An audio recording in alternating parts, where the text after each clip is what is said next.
أعوذ بالله من الشيطان الرجيم بسم الله الرحمن الرحيم الحمد لله رب العالمين والصلاة والسلام على سيد المرسلين نبينا محمد وعلى آله وصحبه أجمعين. Të gjitha falenderimet, lavdërimet për uljet e adhurimet janë për Allahun krijuesin ton, kurse salavatet, selamet, përshëndetjet më të mira janë për Muhammedin sallallahu alaihi wasallam. Të nderuar vëllezër të pranishëm, vazhdojmë me ligjëratën e radhës e cila flet për rrugën e xhennetit. Në dersin e kaluar, në ligjëratën e kaluar, kemi fol për ruajtjen e gjuhës, të folurit mirë, mos me fol keq, më mundu që gjuha jonë të flet vetëm mirë, të mos flas keq, të ushqehet me halal, të mos ushqehet me haram, e kështu me radhë. Kush e ruan gjuhën e tij është prej banorëve të xhennetit.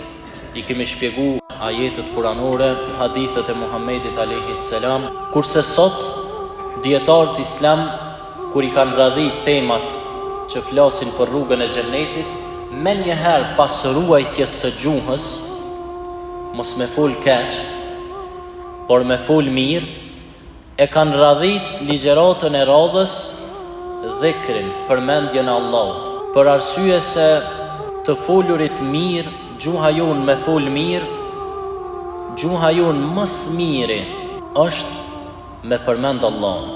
Që janë fjalët më të mira që mundet me i shqiptu gjuha jonë, janë fjalët të cilat e përmendin Allahun.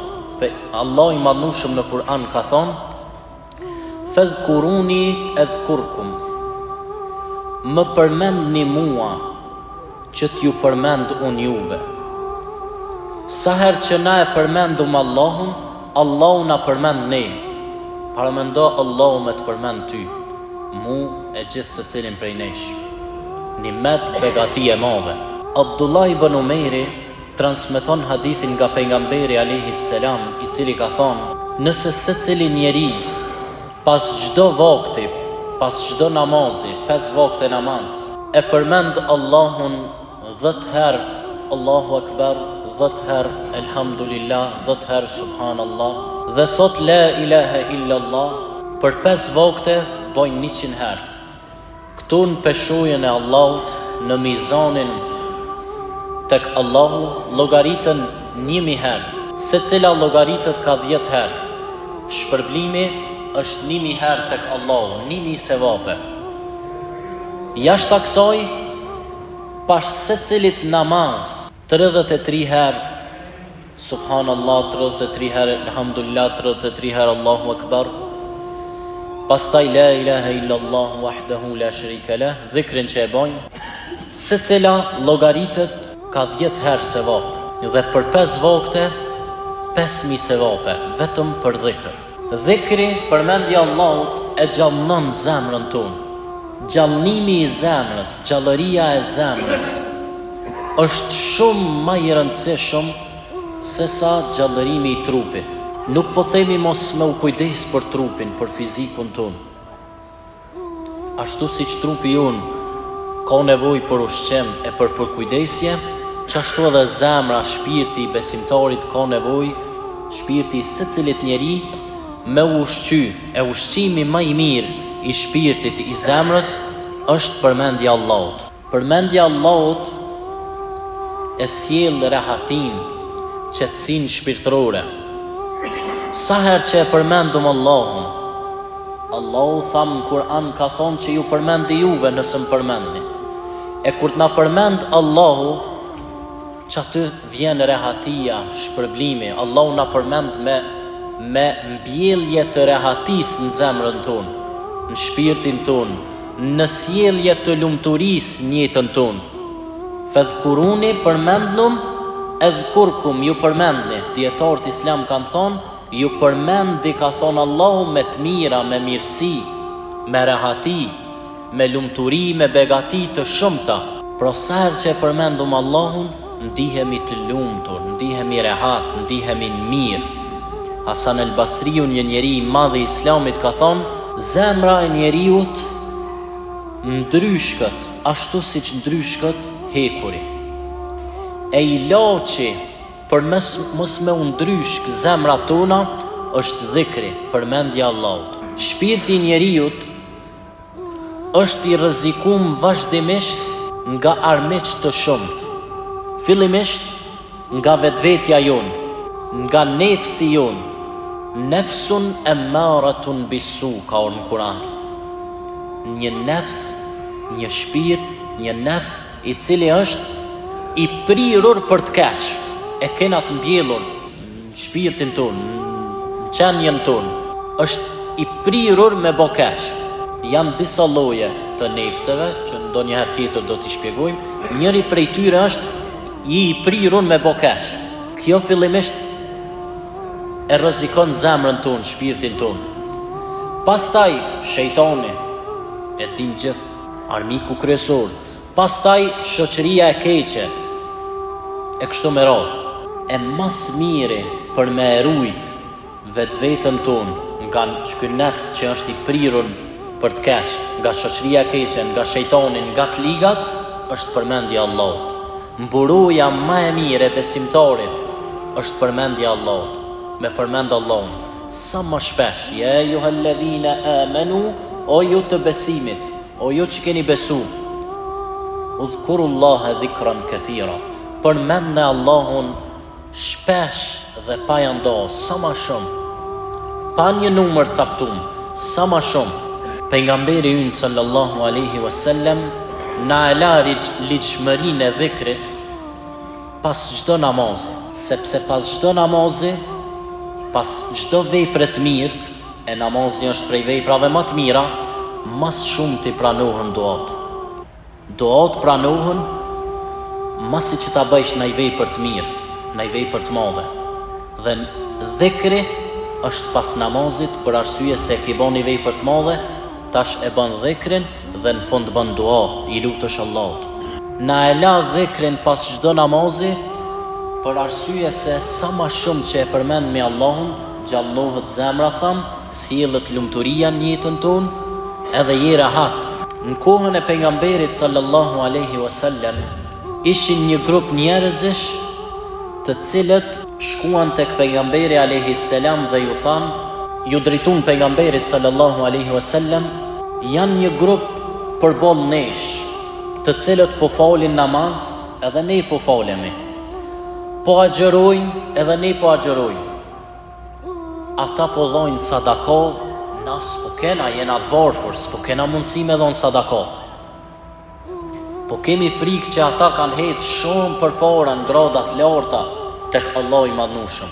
Na kena mbet mbrapa. Pejgamberi sallallahu alaihi wasallam tha: a doni m'ju mësu një punë që ju a kalon krejt atyre të cilët japin sadaka? Të pranishmit than: po ja Rasulallah.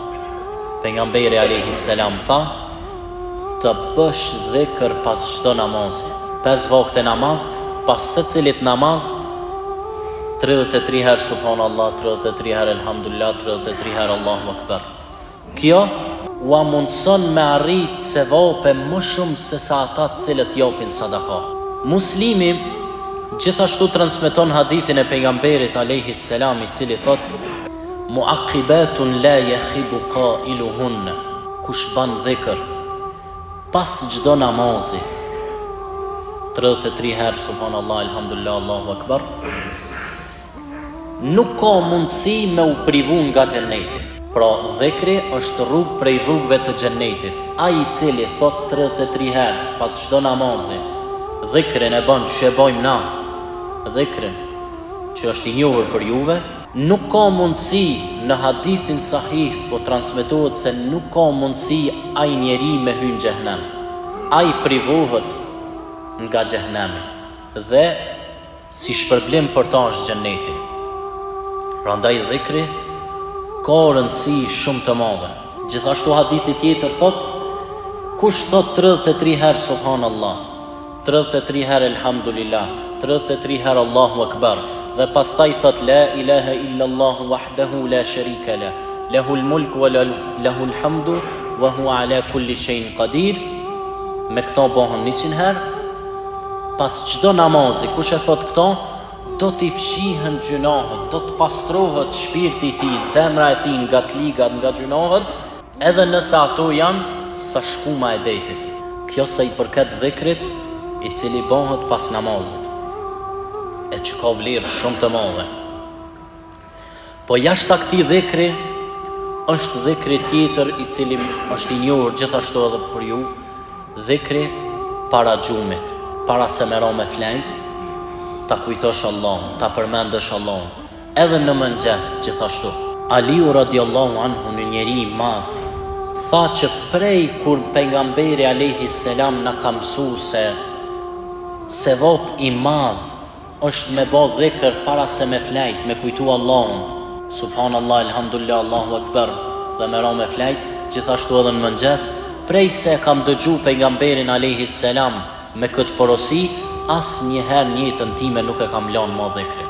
Hadithi tjetër i Saad ibn Abi Waqqasit thot, ai që ban 100 herë tesbih, subhanallah, i shkruhen 1000 sevape dhe i fshihen 1000 gjunohe, 1000 tmeta. Sa herë që ty të shkruhen sevape edhe të fshihen gjunohet, bëhesh më i mirë, ngritesh tek Allahu më shumë dhe duat, lutjet pastaj pranohen. Dietarët islam kanë thonë, asnjë lutje nuk refuzohet, hiç asnjë. Kusht i vetëm është me u kon i mirë, me u bë i mirë, me u përmisu. Kur t'jesh i përmisun, je i mirë, lutjet pranohen. Nëse lutjet s'pranohen, problemi është tek ti, ki disa tmeta, e ato tmeta bëhen me përmisimin tënd, duke e llogarit vetveten, duke analizu vetveten se çfarë tmeta ki, duke bën sevape me përmendjen e Allahut dhe njëkohësisht me përmendjen e Allahut të fshihen gjunohet e të kaluarës. Ebu Hurejra, i cili ka transmetuar hadithe të shumta të pejgamberit sallallahu alaihi wasallam, thot, kush thot 100 herë la ilaha illa Allahu wahdahu la sharika la, lahul mulku wa lahul hamdu wa huwa ala kulli shay'in qadir, i ka 100 sevape, i fshihen 100 gjunohe dhe ruhet nga ndikimi i shejtanit. Krejt problemet në jetën tonë vinë si rezultat që shejtani na ndikon neve. E nëse na e themi këtë lutje, e kim buroj mes teje dhe shejtanit. Nuk ka mundësi me të ndiku shejtani, nuk ka mundësi me folti disa fjalë të cilat janë të prirura nga shejtani, të cytura nga shejtani. Ato fjalë janë veç se të bereqetshme.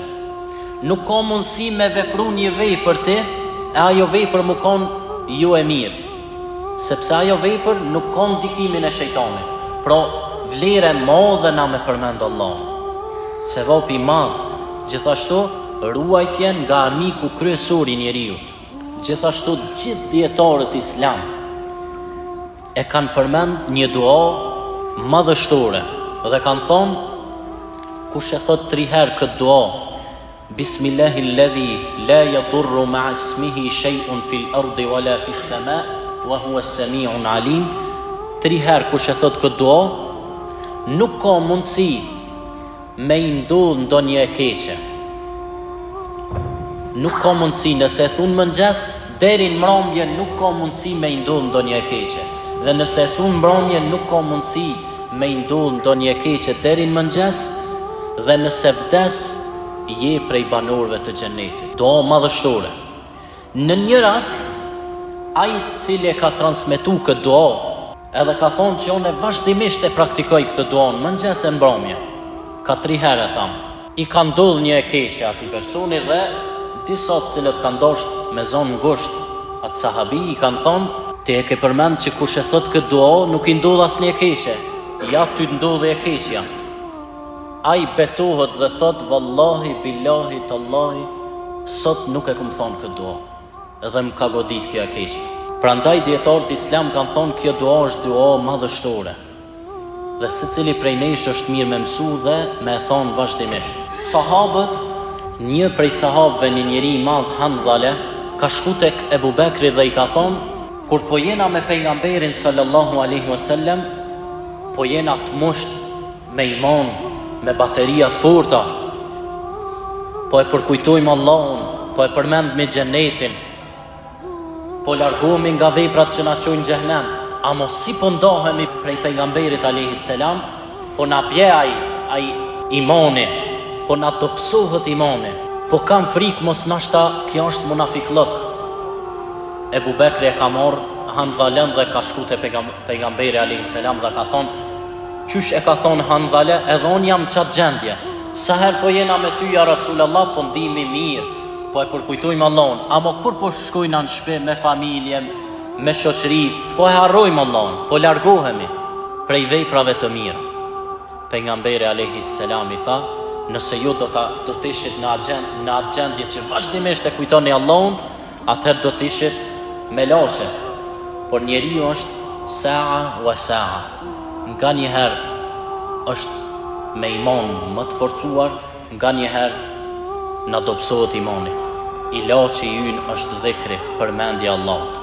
Aqulu qawli hadha wastaghfirullaha li wa lakum min kulli dhanbin fastaghfiruhu yaghfir lakum.